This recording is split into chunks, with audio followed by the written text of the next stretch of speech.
Welcome to another episode of Boom Talk with your host, Jeff Hawley. I am Josh Wright. How you doing, Jeff? I'm doing awesome, man. Appreciate it. Episode 6. We are back in Studio B.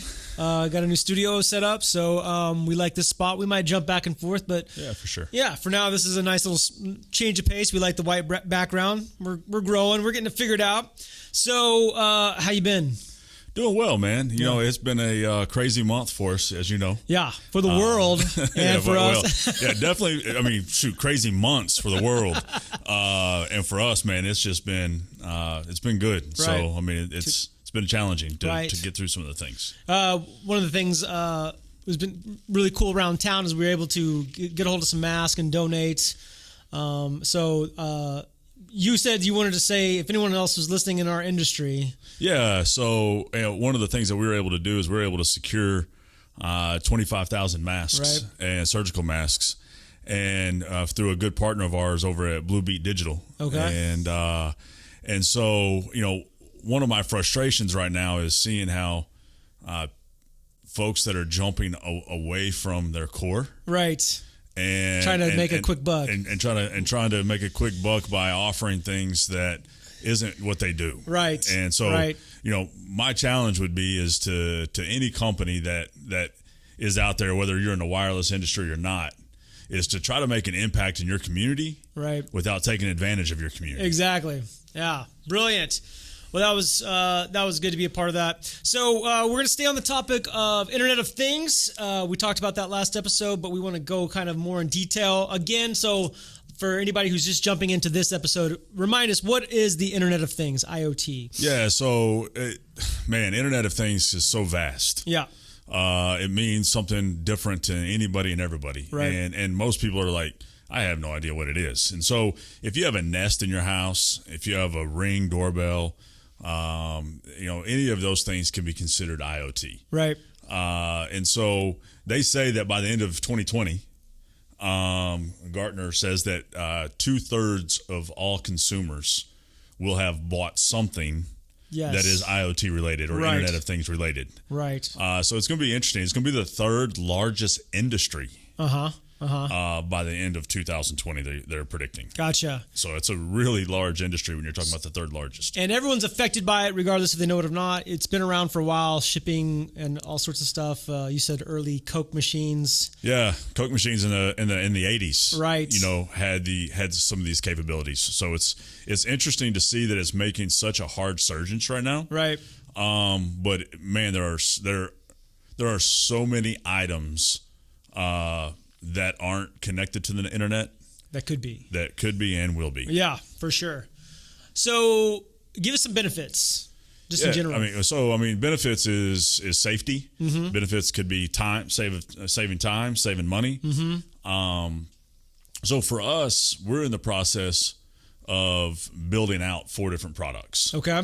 And unfortunately, the times that we're in has kind of slowed it down a little bit. Yeah, has stalled on some of these items. Right. But I can break down each of the 4 products that we're in the process of building out, and you'll kind of see the benefits to individuals and really anybody. Okay. To those 4 products. All right. So give me an example. So a number one product that we're in the process of building out is a product called the Tracer. Okay. And so that is a product that is going to be about $half size, but it can be put on anything. So it can be put on a trailer, on a bike. It can be put in a briefcase, on your phone, your laptop bag, your briefcase. Right. Not obtrusive. Something you can attach. Your wife, your husband. I mean, kids' cars. Whatever it is that you're trying to track. Right. And it will use cellular technology along with GPS technology, and report back to an app. When you ask that app, say, hey, where's this item? Right. You know, you'll have maybe 6 of them listed out because you've bought 6 of them and they're all tracking something different. Right. Or it may alert you that something moved that you wanted to be stationary. Okay. So if you have a bike at college, and it's put it on the bike, and then you have it as stationary, and then all of a sudden you're in the library and you get an alert, hey, your bike's moving. Boom. You know, you better go catch it. Yeah. You know? And then it's also got a tracker. It's also tracing where it's going. Yeah. And so that's one of the products. And what makes that product a little bit unique is we spent the little bit extra to narrow that down, that distance down. So a lot of tracking devices will get you within 10 meters or so. Man, that's like 30 feet.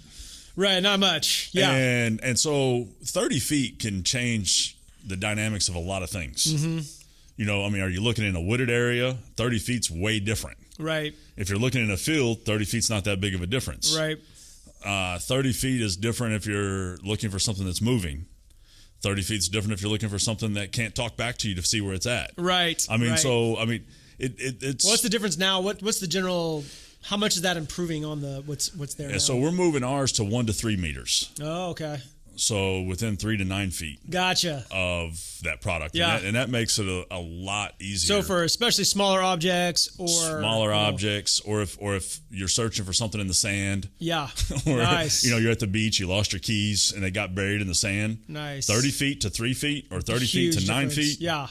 And finding it, in not a circle, finding it. Right. Yeah. I mean, it's. I mean, my house isn't 30 feet and I've lost plenty of stuff. So if I can find it within 3 feet, I'll find it. Yeah, right. for sure. So that's sweet. So that's one of the products that that we're on the process of building out. And then we have our another one of our products is going to be security cameras and sensors. Okay. And those are going to be more meant to be as a portable off-site security system. Gotcha. Not at home as much. Right. Yeah. Because you can connect those to your Wi-Fi networks and stuff to that nature, which is still fine and still considered IoT. Yeah. But these are meant to be like on construction sites. Okay. So I've been talking to a lot of my big construction friends, and they're like, man, we allocate at least 10% to theft. Right.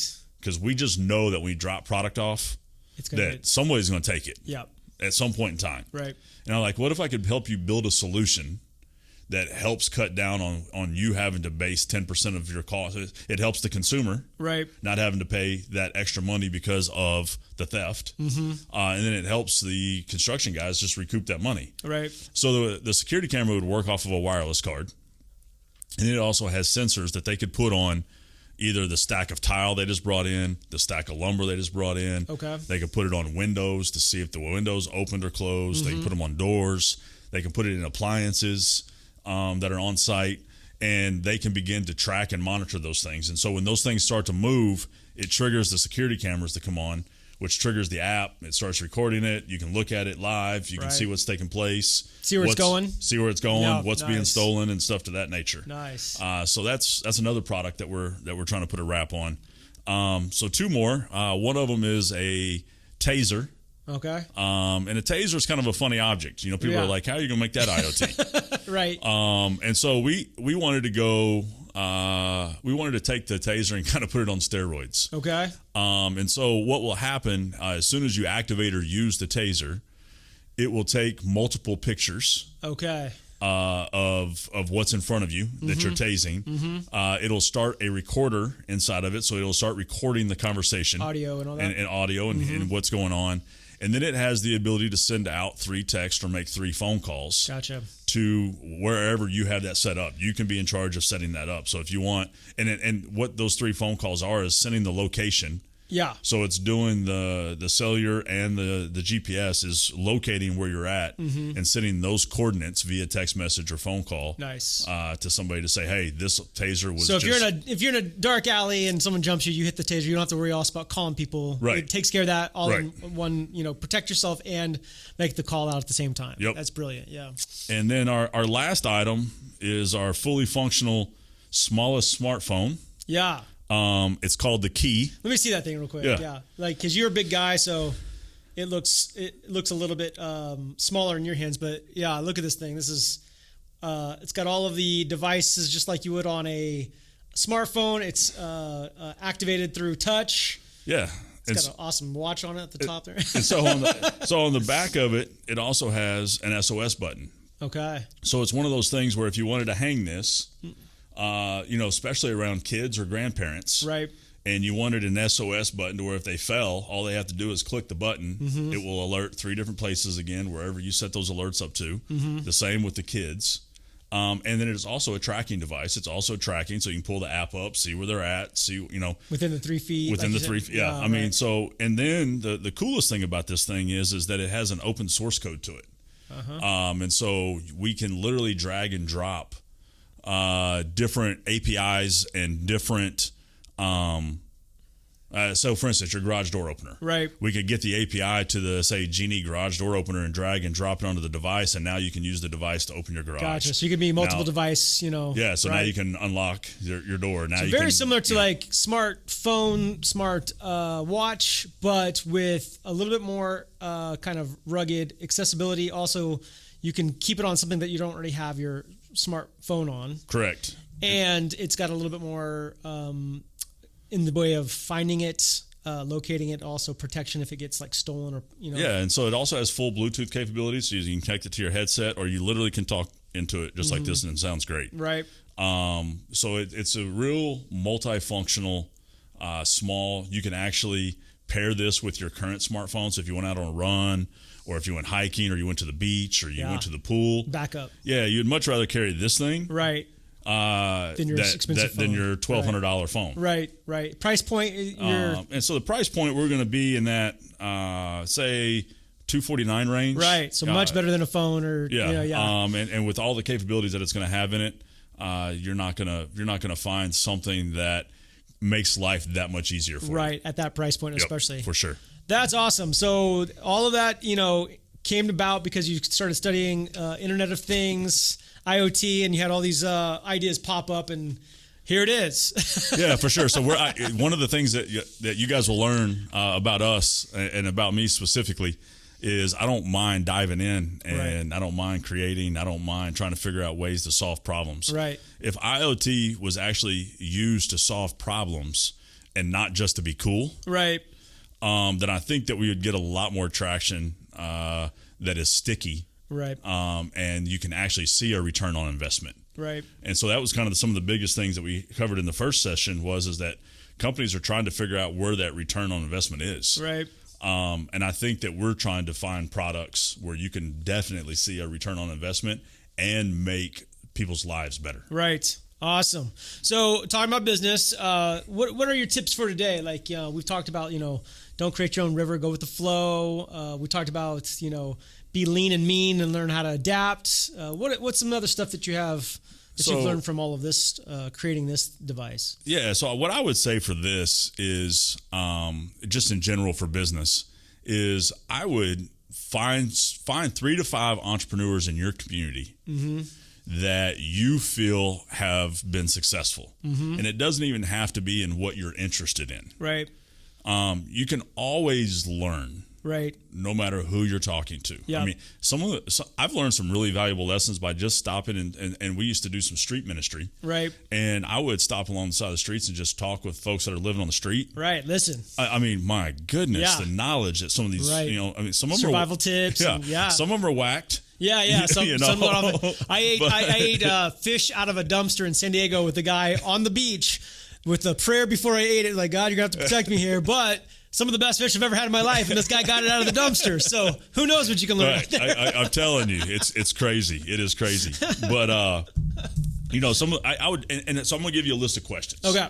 That you could sit down and talk with, because sometimes that's even the hardest part. Right. Is going, what would I even ask? Where do I start? What would I even ask the guy if he says yes? And the tip is don't expect. This is going to be a little bit of an investment. So expect to buy the guy coffee. Expect to buy the guy lunch. Something that it is. Just say, hey, I want to take you out for lunch. I want to take you out for a coffee, and I want to pick your brain a little bit. Right. And I just want to ask 3 to 5 questions about how you got started in the business that you're in. And so, here's I'm going to run down a list. I wrote down a list. So, are you happy? And what would you change? Okay. And that's a loaded question. Loaded question, right? Because happiness is different for everybody. Right. And then what are some of the mistakes you wish you could have avoided? That's a great one. Because that's different for, again, different for everybody. Open-ended too, let me tell you, for sure. How did you know when you had the right idea? Okay. So when did it go, light bulb clicked, and everything started happening? What made that switch for you? Right. How do you handle adversity and doubt? Because if you're going to be an entrepreneur, both of those will happen. It's not if they're going to happen. It's when. It is when. Yep.